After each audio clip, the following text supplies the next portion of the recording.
evolution of sound.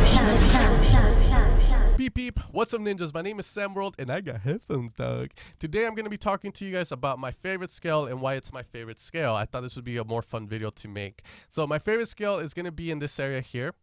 And I want you guys to guess as I give you hints to what the scale is. So the first thing, this scale is, I believe, also Hans Zimmer's favorite scale. A lot of his soundtracks are written in this key, in this scale. And it's going to be a very emotional one.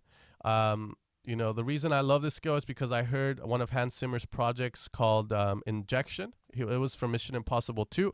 And I fell in love with the composition. And I was like, what scale is that? And ever since I found out, that's the scale I've been using a lot. It's going to be a scale that, you know, has a lot of white keys and only one black key. So let me show you what notes are in the scale. We're going to have C, we're going to have the A sharp, we're going to have the A, the G, the F, the E, the C, and the last note part of the scale is going to be the D. The D is the scale, and you know I love that D. So why is D my favorite scale? First off, it lets you be very melodic very, very easily. Anyone can play the white notes, right? So the scale, like I said, is going to be the D.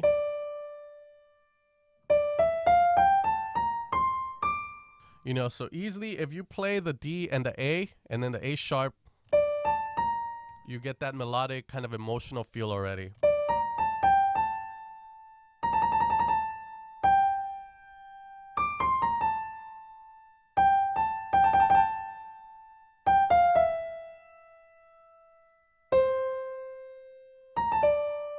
Oh, with the keyboard. Now, D is my favorite scale too because the D minor chord is just very accessible, very easy to play. It's going to be like...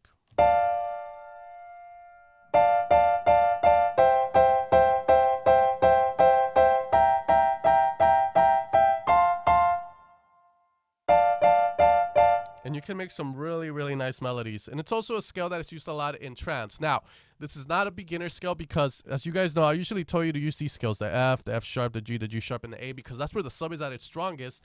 And as long as you make the sub fit and control it and tame it and mix it in properly, you will have no problem. The problem with the D scales is that the D is very low. It's down there, you know what I mean?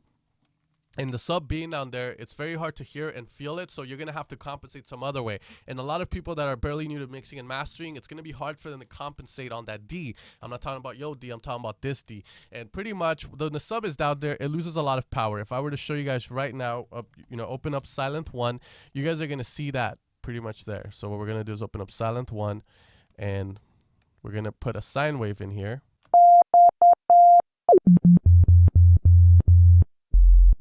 That's its sweet spot right there. Now, if we play this on the D, you guys are going to see that it's not going to have as much power as the F and the G. That's why I don't consider it a beginner scale.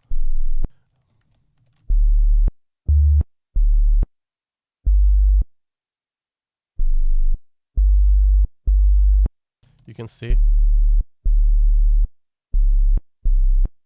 it's not as powerful as that G. The G is just so boomy and fat. So the D... it's really going to be hard to kind of compensate sometimes for that. So be really careful with it. The next thing I love the D minor scale is because you can instantly go into the harmonic and get creepy or very Arabic melodies. You know, you have your D. And then if you change that C to a sharp, a C sharp, you're going to get it. Where am I? I am.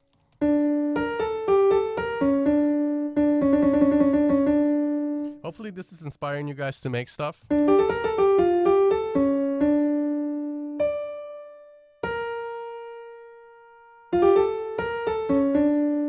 know, and I'm using a keyboard, but that's my favorite scale. I want you guys to let me know what your favorite scale is. I'm curious to what scale is your favorite. Let me know in the comments below, guys. Make sure you hit subscribe, and I'll see you guys next time. Take care.